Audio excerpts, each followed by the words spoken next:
Bueno, gracias primero por charlar un ratito y por conversar y darme la oportunidad de... ¿Te tutean o no lo tutean habitualmente? Habitualmente en este mundo de la política me tutean, salvo los que nos conocemos de las actividades de otras épocas en las cuales el tuteo es muy raro, Es raro, claro. hay más distancias, digamos, a pesar de ser generacionalmente ¿No te contemporáneos. molesta que te tuteen? Para nada. Para nada, te puedo tutear entonces. Dale tranquilo.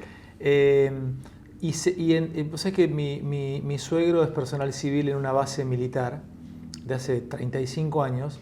Y yo le digo, pero pará, cuando no están los jefes, o por lo menos ellos, entre ellos, ¿no se tutean? Me dicen, no, no se tutean. O sea, no se tutean, ¿no? Los militares no se tutean. En la Argentina son más estrictos, creo que con un año de diferencia ya no se tutean. Acá, con 1, 2, 3 años, sí nos tuteamos, en la vida militar, ¿no? Después, Pero una pregunta, si te encontrás en un estadio o te encontrás en un shopping y no sé, te encontrás con un superior, ¿te podés tutear o ni tampoco? ¿Cómo le va? ¿Lo saludás? ¿Cómo es eso? En la vida militar, habiendo cierta distancia de más de 3, 4 años, no se tutea, No pero se tutea. sale espontáneamente, sale naturalmente. No es que alguien lo hace porque si no puede ser pasible de algún tipo de sanción. Espontáneamente ya no existe. Es algo que llama la atención, sobre todo en este mundo donde todo el mundo tutea todo. Claro. Hace una punta de años había hijos que no tuteaban a sus padres, Totalmente. había otras distancias que hoy ya se han estrechado tremendamente. ¿Qué edad tenés? Yo tengo 65 años. Ah, parecés menos, 65 años. Y vos, contame un poco también para entender, ¿los grados militares de acá son exactamente iguales o difieren en la Argentina en oficiales? Son similares, muy Son similares, en todo el mundo occidental son todos muy similares. Yo ahora, ya hace unos años que dejé la institución militar. Vos te retiraste como general. Yo me retiré como general de ejército, que es lo que en otra época era teniente general. En Argentina es teniente general. Claro. Cuando entras al generalato es, creo que división, por lo menos en infantería, brigada, división y teniente general. Acá es el máximo, ¿cuál es? General de ejército. General de ejército. Es la máxima jerarquía, es para quien ostenta el rango de comandante jefe del ejército. ¿Comandante jefe del ejército o comandante en jefe de las Fuerzas Armadas? En el Uruguay no existe, comandante jefe de las Fuerzas Armadas sería el presidente de la República, aunque, claro, aunque no utiliza ese cargo. Es comandante jefe del ejército. Che, y contame de tu vida. ¿Sos nacido dónde vos? ¿Dónde Yo nací en Montevideo, pero estoy muy allegado a 33. Desde chico, todos los años teníamos un campo familiar cerca de la Laguna Merina en 33. Todavía lo tienen hermanos míos. Yo un buen día, yo perdí a mi padre de joven con 12 años y bueno, y heredé ese campo, digamos. Perdóname, ¿tenías 12 años vos cuando perdiste a tu papá? Sí. ¿De qué falleció tu papá? Mi padre se suicidó. Se suicidó. Fue un momento muy duro para toda la familia. Muy traumático. Éramos 9 hermanos. Y bueno, ahí heredé un pedazo de campo, digamos, y un buen día me caso con alguien que tiene campo en Artigas, en la otra punta del país. Aparece en venta el campo lindero y vendí mi campo en 33 y pasé a tener campo en Artigas. Entonces, por una razón u otra, con 33 y con Artigas tengo un apego especial. Toda mi vida estuve yendo periódicamente. Sos un poco de ahí, un poco de... Soy montevideano de nacimiento, pero tengo un corazón limareño y artiguense, digamos. Últimamente más artiguense que Contame otra cosa. Pero pongo esto porque siempre desconcentra. ¿Y tus hermanos viven todos? No. ¿O perdiste? De los 9 hermanos, hoy somos 4 vivos. 4 vivos. Y... ¿Venís de una familia de qué? ¿Qué hacía tu papá? Bueno, mi padre era abogado, al igual que mi abuelo. Estaban muy relacionados con la política. Claro, Mi abuelo a principios del siglo XX fue uno de los principales colaboradores de uno de los grandes políticos que tuvo este país, que fue José Valle de Ordóñez. Sí. Fue ministro de Valle de Ordóñez. Se decía que iba a ser el sucesor de él en el año 15, pero en el año 13 rompe con Valle de Ordóñez por una idea que que Valle puso sobre el escenario una idea de un gobierno colegiado, de un presidente por año, de que bueno, se repartiera el poder, algo que mi abuelo no compartió, y él y junto a varios senadores forman un nuevo sector dentro del Partido Colorado, y ahí es la ruptura. Pero mi abuelo fue protagonista en aquellos años y sobre todo en todas las reformas principales de Valle de Ordóñez. Mi padre hereda en cierta forma la vocación política, fue diputado, pero básicamente la actividad central de él fue la del periodismo, porque mi abuelo funda un diario, el diario La Mañana, y mi padre, bueno, cuando muere mi padre, él era el presidente del directorio de una empresa que nucleaba La Mañana y el diario, que en aquella época vendían, estoy hablando fines de los 60, principios de los 70, vendían 200 y pico de mil ejemplares por día. Hoy, un diario que tire bien vende 4 o 5 mil, ¿no? ¿Y tu mamá qué hacía? Mi madre era maestra en El Sauce, una localidad que está a unos 50 kilómetros de Montevideo, hasta que se casa con mi padre, y ahí deja. Y ahí deja. Escuchame una cosa, ahora me meto en tu carrera política, en tu partido y en el futuro y lo que está pasando en el mundo, a ver qué lectura tenés vos y en la región. Pero antes quiero saber algunas cosas más de vos. O sea, ¿militares no tenías en tu familia o sí? No. No tenías militar. ¿Entrás al liceo militar? Yo en el año 72 tenía 13 años de edad, y era un año muy especial en el Uruguay, un año muy traumático, un año de confrontación. Todos los días la noticia era un asesinato, un atentado, la muerte de esto. Un día, una imagen que me quedó grabada, 4 soldados asesinados adentro de un jeep. Imágenes, esas eran todos los días. Y para alguien de 13 años, había perdido a mi padre un año antes, surge algo que algunos le llaman vocación. Yo digo, yo quiero ser parte de esto, quiero ser militar. Cuando lo planteo a mi familia hubo sorpresa, pero indudablemente me apoyaron todos, mi hermano mayor, todos me apoyaron. Disculpame te hago esta pregunta, ¿no? Te lo pregunto, por supuesto, con muchísimo respeto, y ya pasaron muchísimos años de esto. ¿Analizaste o intentaste explicar por qué pues tu papá estaba en política, se movía en esos ambientes políticos, y a veces, por supuesto, siempre un suicidio tiene causas muy profundas y absolutamente personales. Pero me decís que perdés tu papá cuando tenías 12. A los 13 entrás a un liceo militar.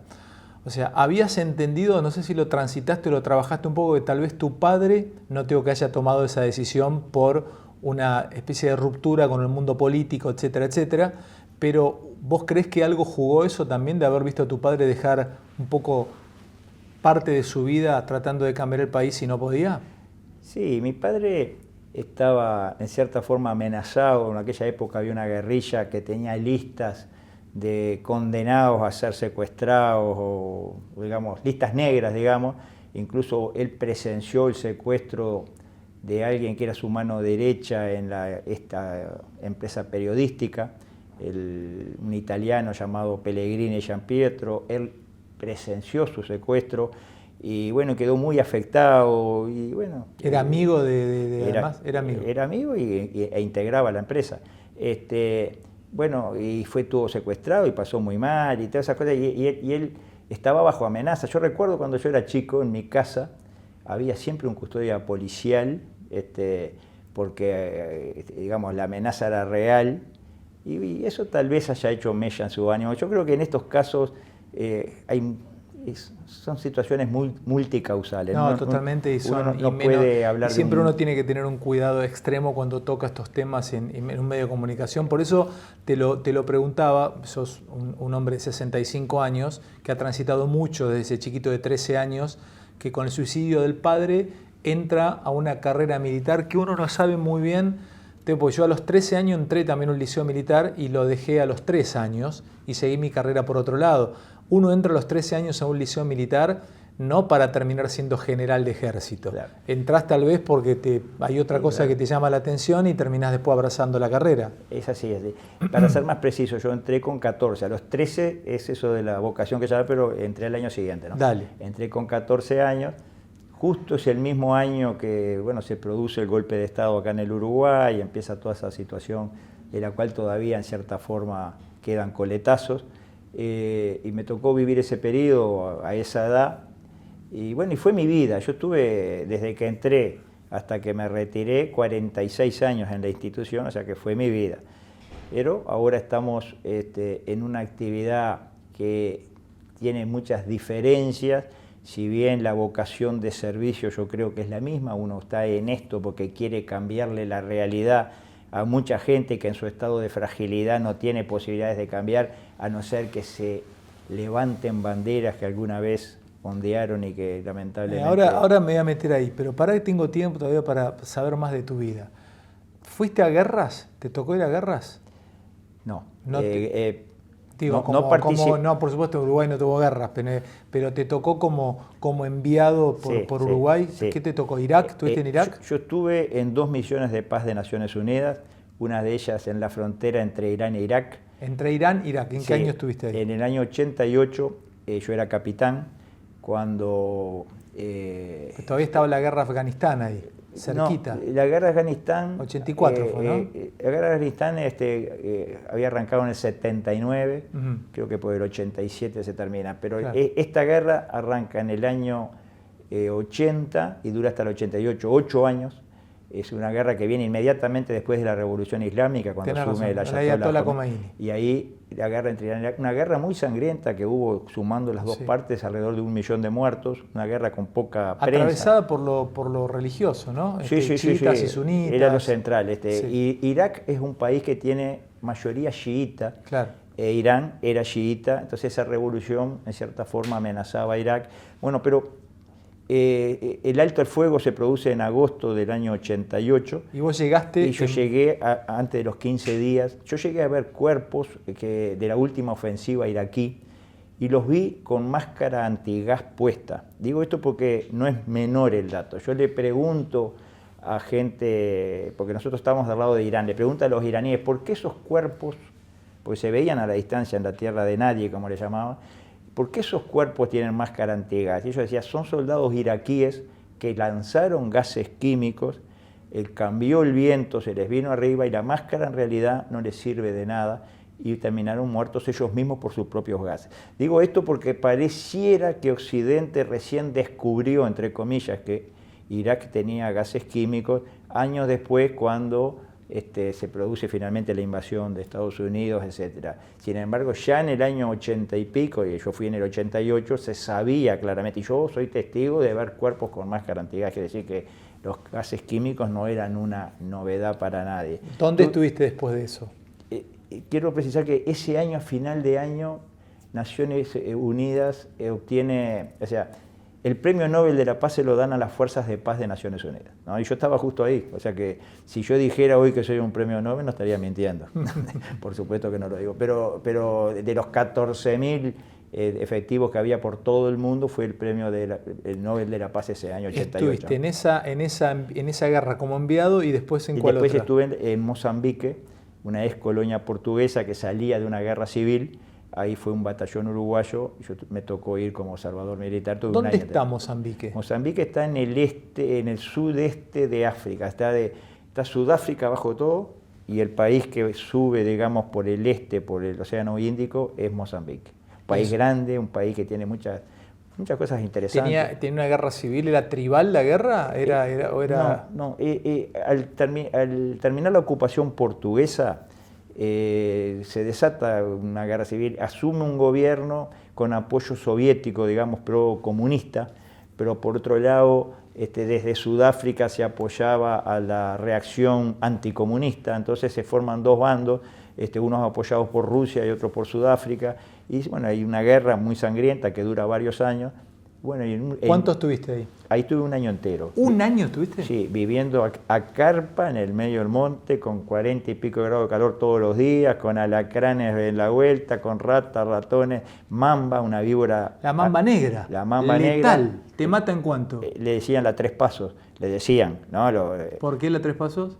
Si te muerdes son 3 pasos, lo que te queda de vida, ¿no? Te decía, eso decía la gente del lugar. Los del lugar te decían, si esta serpiente, la mamba negra, te muerde, son 3 pasos. Ese era el mito, digamos, pero lo cierto es que no había suero antiofídico porque era inútil, ¿no? ¿Cómo era inútil? Decían pero, que no había tiempo para Guido, si tenías la mala suerte de que te mordía una mamba negra, ¿qué pasaba? Te morías. Pero me digas te morías, literal, realmente te morías. Te tendrían que sacar enseguida para el hospital, pero ahí en el team no había.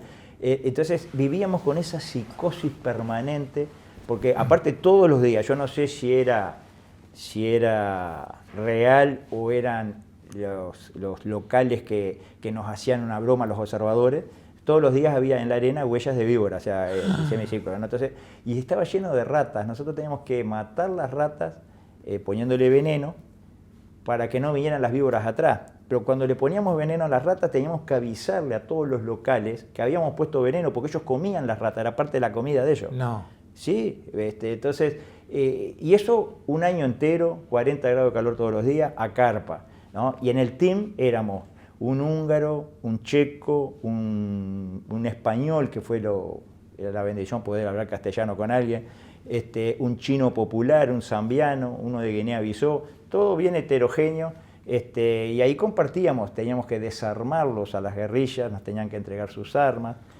¿Te tenías que ir adentro? Dale, contá una anécdota. Como anécdota, teníamos que darle el documento de identidad. Ellos nunca habían sacado una cédula de identidad, no sabían.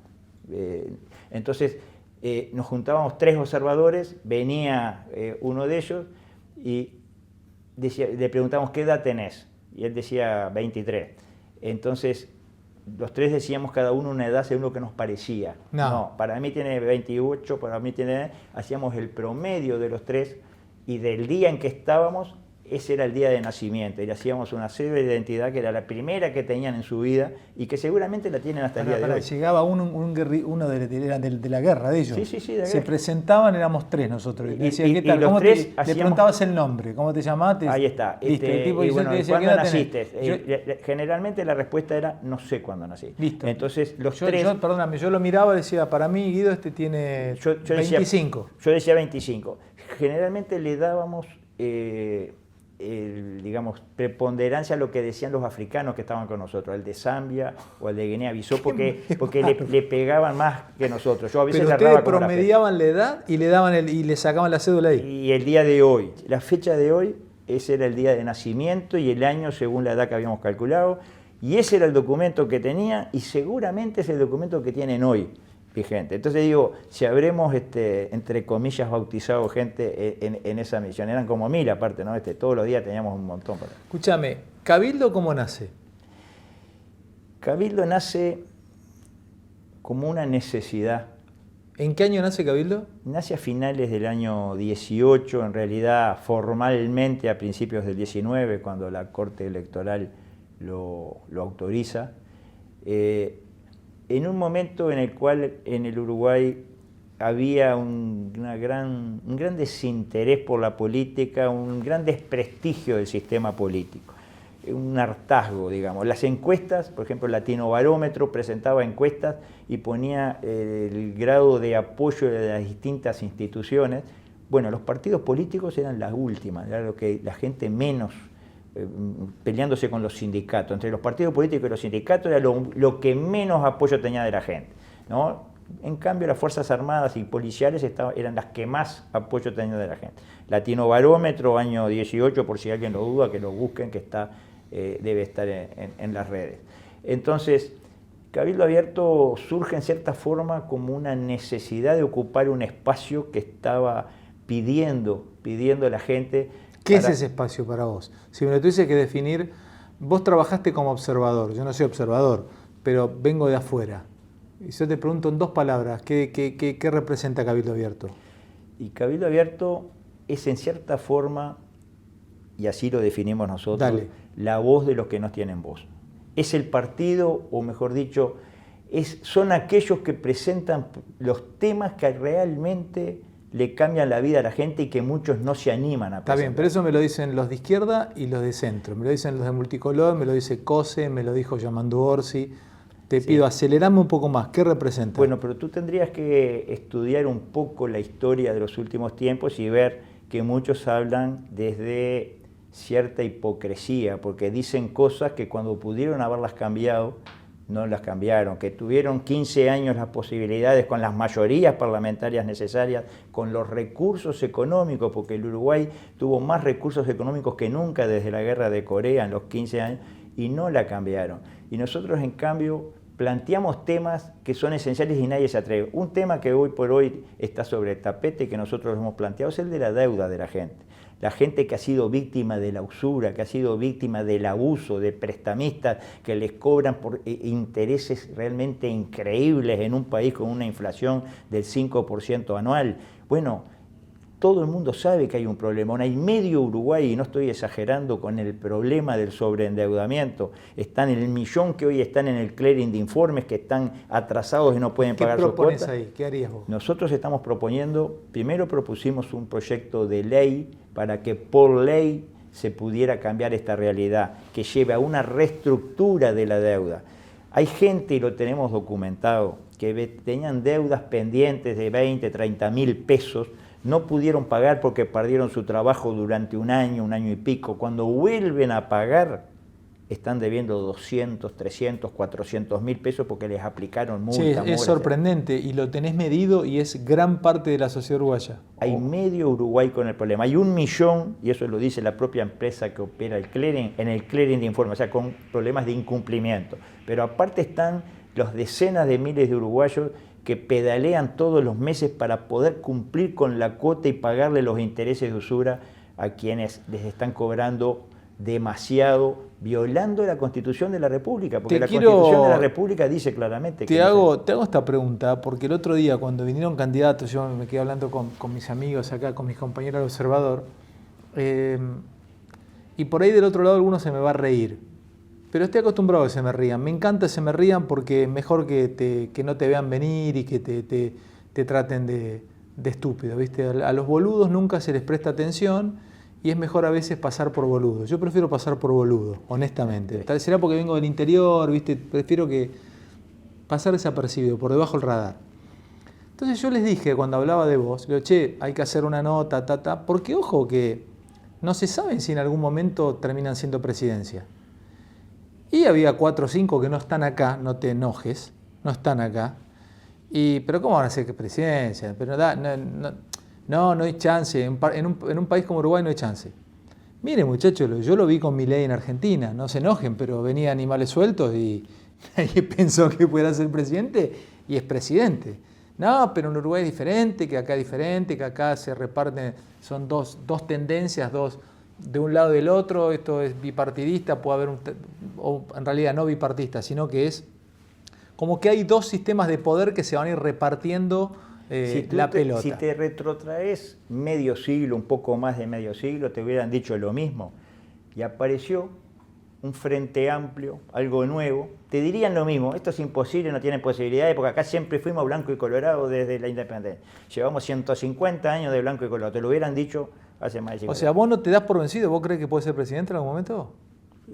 Seguramente o probablemente no lo sea en la próxima elección, pero ¿quién puede predecir el futuro? No lo sé, por eso te pregunto. Y cuando hay un partido que aparte dice las cosas sin pelos en la lengua y plantea lo que la gente realmente está necesitando hoy, cuando los demás se callan la boca a pesar de que todo el mundo sabe el abuso total que están sufriendo los uruguayos o las condiciones de indignidad en las que viven miles y miles de uruguayos. Yo estoy recorriendo todas las semanas asentamientos irregulares, lo que serían las villas miserias en Argentina, lugares donde viven la gente como animales. Te hago una pregunta, Guido. Vos bueno, y ese partido, ¿acaso no va a conseguir la adhesión cada vez de más gente? Yo estoy convencido que sí. Bueno, ahí está el punto. Lo que llamó la atención y descalabró a la política tradicional, por lo menos en Argentina, no sé en otros lugares, te lo planteo, te lo pregunto a vos, es que los más humildes, los que menos tienen, muchos votaron a Milei. Es que también se hartaron. Claro, pero ¿sabés lo que pasa? Es que históricamente la centroizquierda o el progresismo tenía potestad y llegada sobre ese sujeto político y social, porque se suponía que estaban encima de ellos, estaban ahí ayudándolos, estaban acompañándolos, una especie de poder pastoral, diría Foucault. Pero en este caso sorprende que mucho de ese sujeto haya votado Milei. O sea, ¿A vos no te sorprende que esa gente esté con ustedes? ¿O vos los tenés a ellos? No me sorprende porque realmente nosotros creemos que los interpretamos como no los interpreta nadie. Esta gente, la más frágil de nuestra sociedad, ya están hartos de que les prometan, que aparezcan cada 5 años, como decía una poesía de Serafín J. García, los maracanaces que vienen del pueblo, los que vienen con propuestas lindas, música para los oídos, le vamos a arreglar esto, le vamos a arreglar lo otro. La gente se empieza a hartar y siguen viviendo en la miseria. Perdóname, decirle que fue flojan. Siguen, me decís, entonces se hartaron, siguen viviendo en la miseria, pero ayer de tarde, estuvimos en un asentamiento, realmente las condiciones indignas. Yo le preguntaba a la gente, ¿desde cuándo vos estás viviendo acá? Yo nací acá y tengo 52 años, ¿no? En la misma situación, pasaron todos los gobiernos habidos y por haber y nunca les arregla nada. La gente al final se harta de vivir en la mugre, de vivir en un barrial que cuando llueve se le inunda la casa, gente que vive abajo de un cable de alta tensión. Déjame pelotearlo con vos esto y conversarlo. Lo que ocurre muchas veces es que hay cierto prurito de candidatos como vos para hablar de algunos temas porque los corren por izquierda o los corren por progresismo y generalmente dicen cosas que no son políticamente correctas o que uno no está acostumbrado a escuchar. Entonces, bueno, prefieren callar. Vos no tenés ese problema, vos acelerás. A vos, si te corren por izquierda o te corren con progresismo, vos no te pones colorado, no te asustás. A mí no me corren por ningún lado. El problema de los progresistas y de la izquierda es que tuvieron 15 años para arreglar el problema. Y no lo arreglaron, los dejaron exactamente igual como lo encontraron. Ellos asumieron el 1 de marzo del 2005 y había un montón de pobres y de miseria y todo, y entregaron el gobierno el 1 de marzo del 2020, después de haber tenido los mejores años económicos del Uruguay, endeudaron el país como nunca, triplicaron o cuadriplicaron la deuda externa, y que la gente quedó en la misma condición de indignidad en la que viven hoy. ¿Y los que están ahora? Y los que están ahora están haciendo lo que pueden con los recursos que hay. Ya no es la misma época de los 15 años frente a amplistas. Ya estuvo la pandemia que hubo que dedicar buena parte de los recursos públicos. Y así todo, hoy se está haciendo, liderado por el Ministerio de Vivienda, una política para erradicar asentamientos como nunca se aplicó. En el país, a lo largo y ancho del Uruguay, hay 600 y pico de asentamientos que quedaron cuando asumió este gobierno. Bueno, ahora hay un plan para erradicar o mejorar o dignificar 120 alojamientos. Es mucho menos lo que se necesita, por supuesto. Contame una cosa, ¿el mundo crees que te acompaña a partidos como Cabildo Abierto? ¿Viste lo que está pasando en el mundo? Hay una... Primero te quiero preguntar si vos te identificás con lo que pasa en el mundo. ¿Tu partido tiene algún tipo de conexión de pronto, con Meloni o con Vox o con Le Pen? ¿Estás alineado ideológicamente con ellos? Nosotros no tenemos ni una conexión con ningún partido, con ninguna internacional. Es más, hemos sido siempre críticos de las internacionales. Nosotros desde el primer día nos autodefinimos como artiguistas y una de las grandes características del artiguismo es el respeto a la soberanía particular de los pueblos, es el autogobernarse. Es justamente lo contrario de la internacional, por eso es la incoherencia. Habrán venido acá y habrán hablado de Artigas y después van y cantan la internacional con el puño izquierdo crispado. Esa es una incoherencia tremenda. Pero estos no son de izquierda, estos son neoconservadores, te diría. Sí, pero vos tampoco coincidís ahí. Las internacionales condicionan. Nosotros no estamos afiliados a ninguna internacional. ¿No los invitaron a participar? Pudo haber habido alguna invitación individual, alguna jerarquía del partido, pues las hemos rechazado. Ah, las rechazaron. Nosotros no queremos participar en ninguna internacional. Podemos tener coincidencia. Nosotros, por ejemplo, somos defensores de la familia. Defender la familia. ¿Qué es defender la familia? Defender la familia. Explícamelo. Bueno, primero que nada. ¿Qué entendés por familia? La familia es esa institución que genera el primer círculo de protección al ser humano.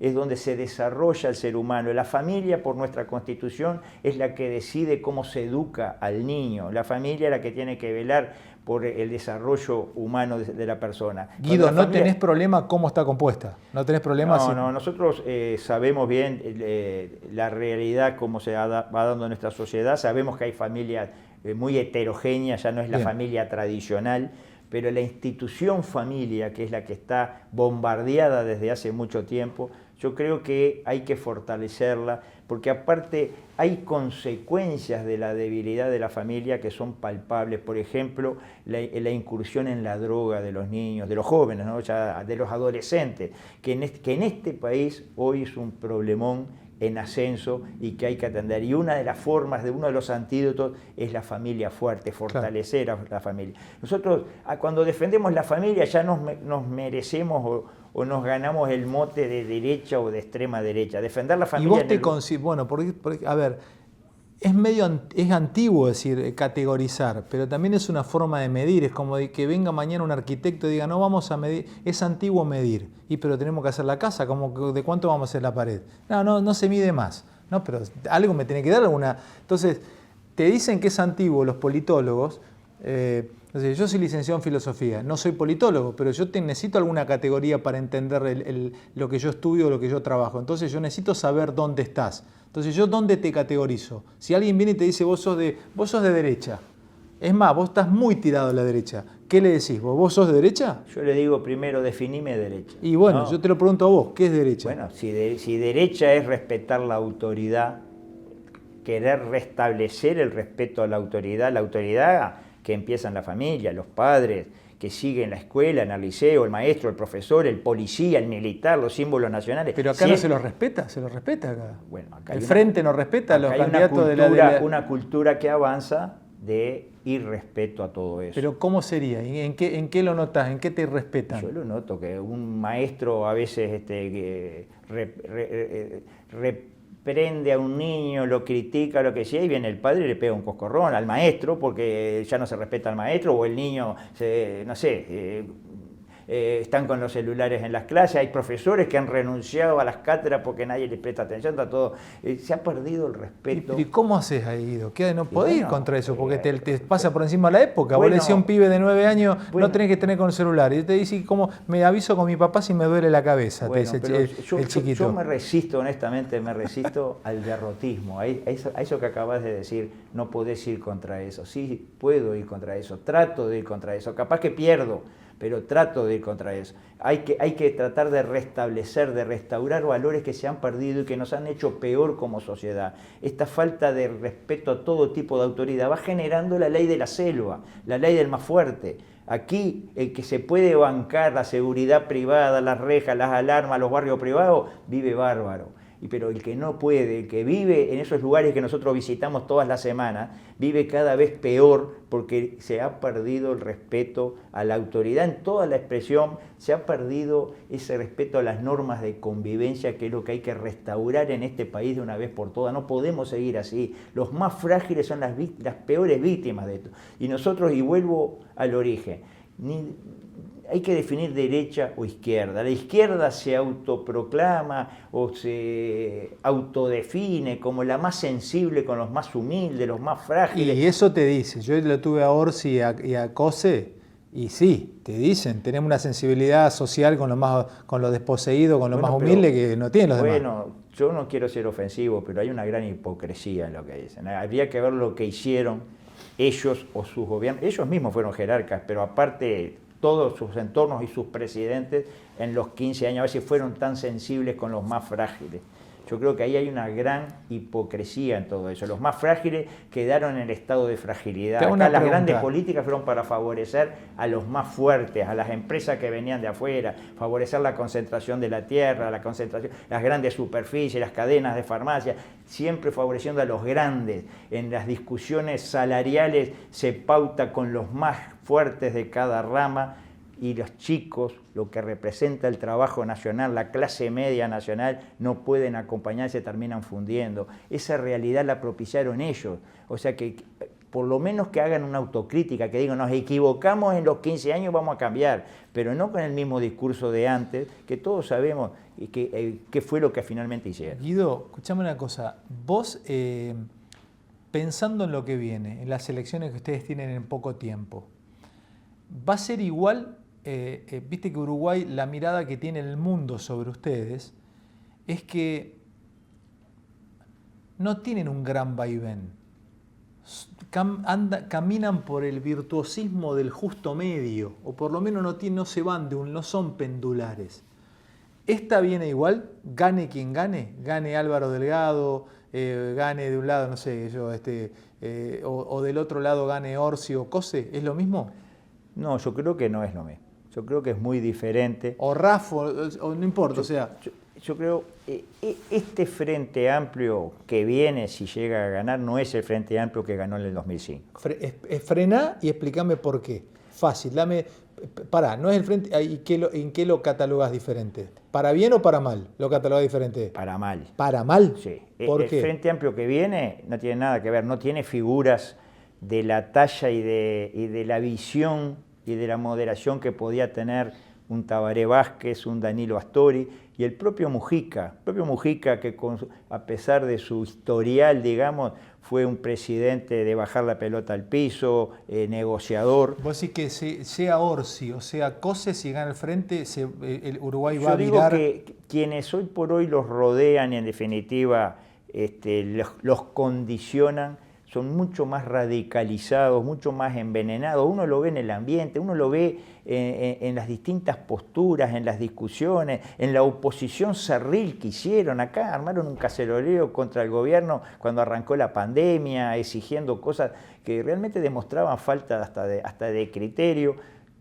Claramente el Frente Amplio que viene no es el mismo del año 2005, no hay esa moderación y esa digamos, contemplación de una realidad, sino que hay mucho más ideología, un Frente Amplio que ha incursionado por determinadas ideas como la ideología de género que la lleva hasta las últimas consecuencias, fragmentando a la sociedad, dividiendo, generando situaciones de injusticia, un Frente Amplio que claramente en muchos aspectos viene por la revancha, por haber perdido estos años que según ellos la derecha neoliberal, insensible, y yo creo que realmente el Frente Amplio que viene es peor. Tengo la firme expectativa de que no triunfe el Frente Amplio.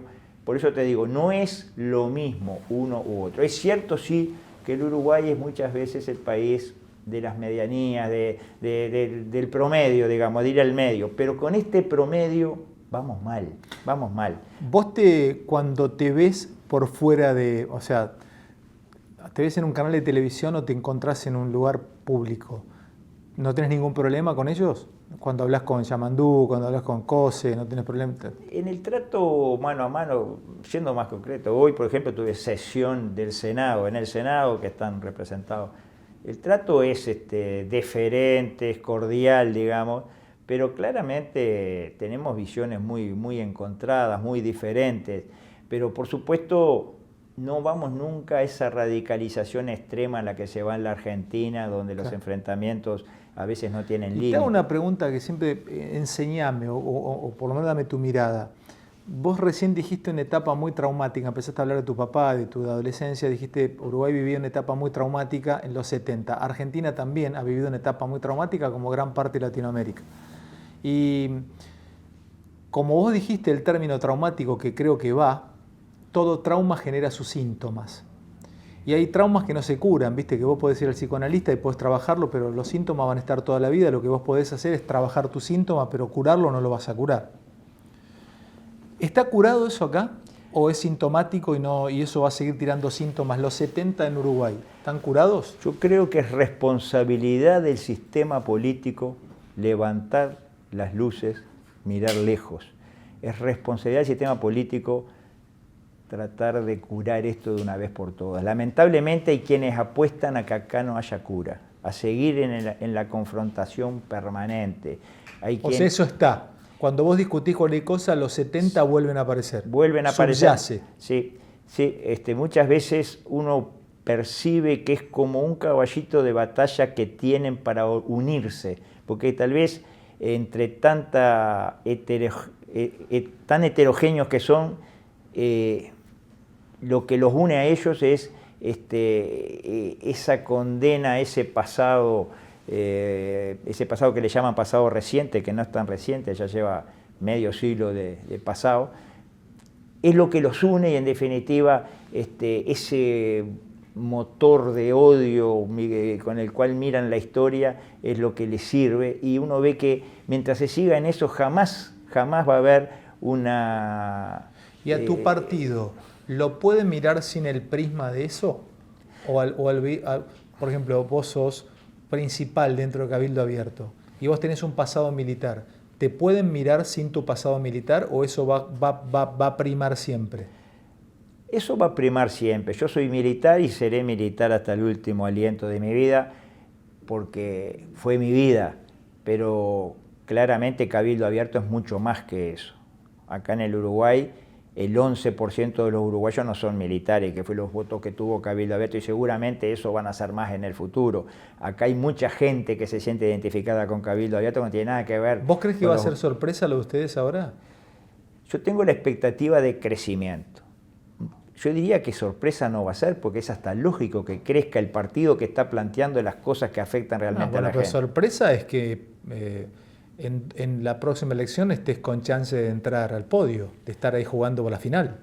Eso es sorpresa. Vos mismo me lo estás diciendo, o sea, a ver, Guido, te lo marca Latinoamérica. O sea, no es que yo estoy haciendo una loa de ustedes, solamente te lo digo como observador. O sea, Brasil de golpe y porrazo tuvo a Bolsonaro como presidente.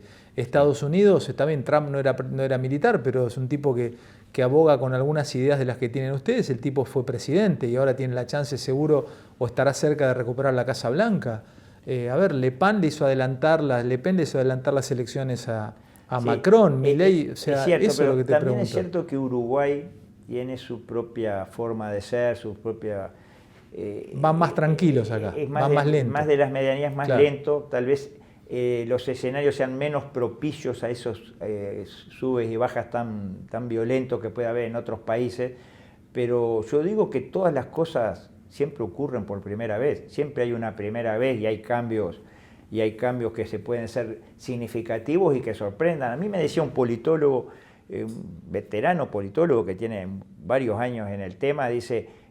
Cabildo Abierto fue algo inédito, nunca había habido un partido que en 6 meses llegara al 11% de la votación desde la nada, desde cero, desde no existir. Sí había habido allá por los años 70 un Frente Amplio que llegó al 18%, pero era una asociación de partidos. ¿Cómo no estás era un de apoyo, de plata, como decimos? Porque los partidos tradicionales de acá deben tener una... Bueno, me pones... O sea, ¿cómo la haces? Te cuesta, ¿no? Esa vela. Los recursos económicos son una gran limitante para Cabildo. Tú podés salir ahora por la Rambla, por cualquier calle de Montevideo, vas a ver 1000 carteles y no vas a encontrar ni uno de Cabildo. Podés poner la televisión, vas a ver propaganda de todo tipo y no vas a ver propaganda de Cabildo. Es cierto que la interna nuestra, esta elección interna, yo compito solo, claro, ¿no? Pero hay muchas agrupaciones que podrían estar pautando y no lo pueden hacer por falta de recursos. Claramente, dadas las propuestas nuestras, nosotros nos metimos con la financiera, nosotros nos metimos con los forestales, cuando digo eso, hicimos proyectos que tocan intereses que les... Ahora entendí... Entonces, ¿quién va a venir a apoyar a este partido? Estaba pensando, igual, claro, el principio de la charla explica un poco el final, porque si vos andabas metido en una zona de una serpiente que le llamaban 3 pasos, y que le tengas miedo a un financista, la verdad que ¿qué querés que te diga? Es lo más parecido a una mapa que he visto. No, pero en serio, pero te metés con ambientes picantes, vos sabés que son pesados. Son pesados, pero claramente el problema... ¿La pasaste mal en algún momento? ¿Te asustaste en algún momento? Ahora, en los últimos tiempos. No. ¿Pero no te comiste una apretada, no te comiste algo raro que dijera, esto me está olfateando, algo está pasando? No, yo lo que siento, y no quiero caer en la paranoia, pero lo que siento es que hay una hostilidad generalizada sobre nosotros. Claramente molestamos, pero no. molestamos porque nuestras propuestas tocan intereses que se acostumbraron a que nadie los toque nunca. Entonces, cuando aparece alguien y las políticas de droga que nosotros hablamos, yo estoy totalmente en desacuerdo con las políticas hacia las drogas que tiene este gobierno. ¿Qué harías vos?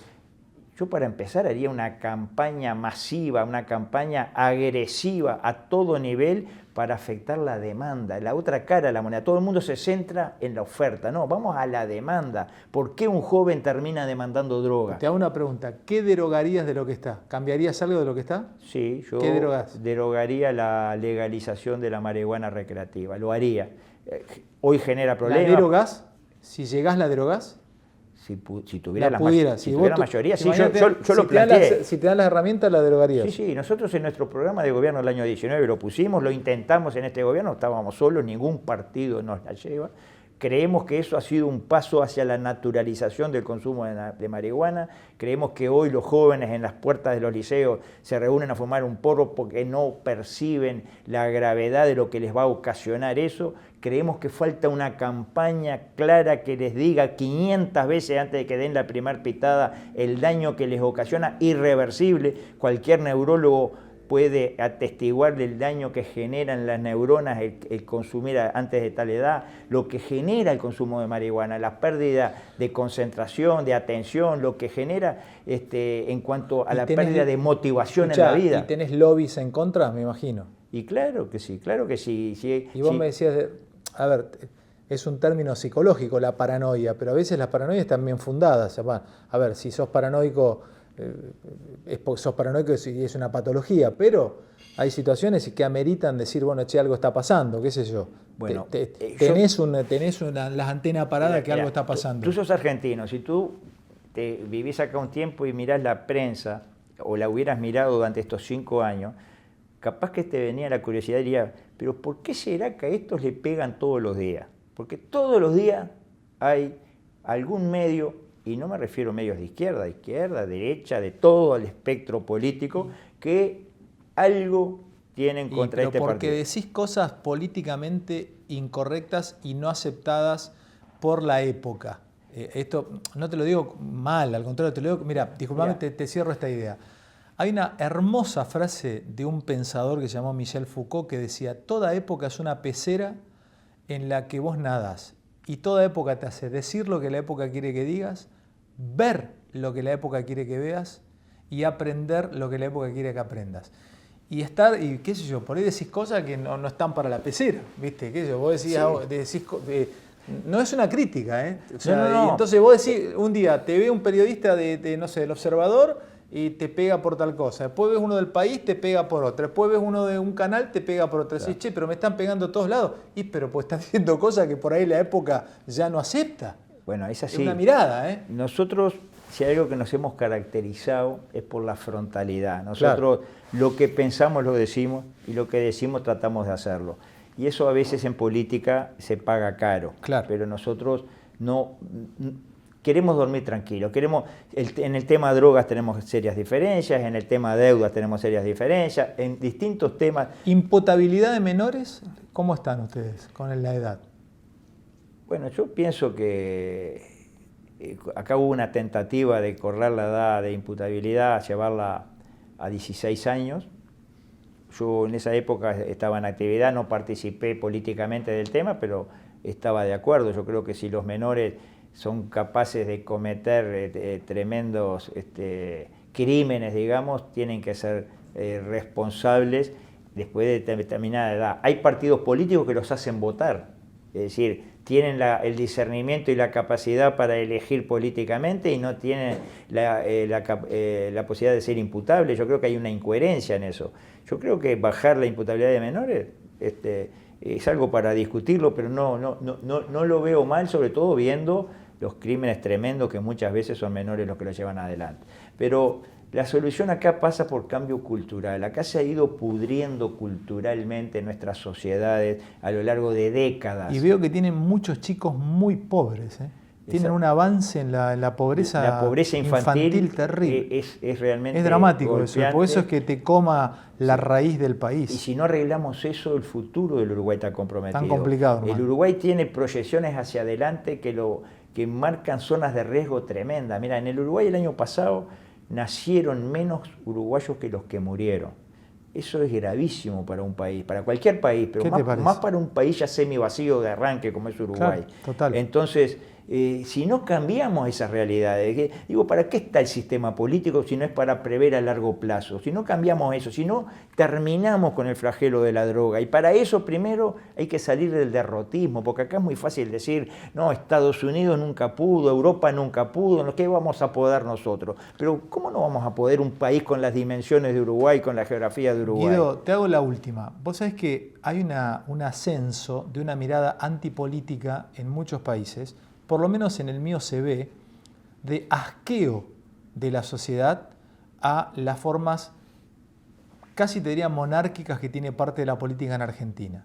25 asesores, ganan millones, se aumentan las dietas, asco.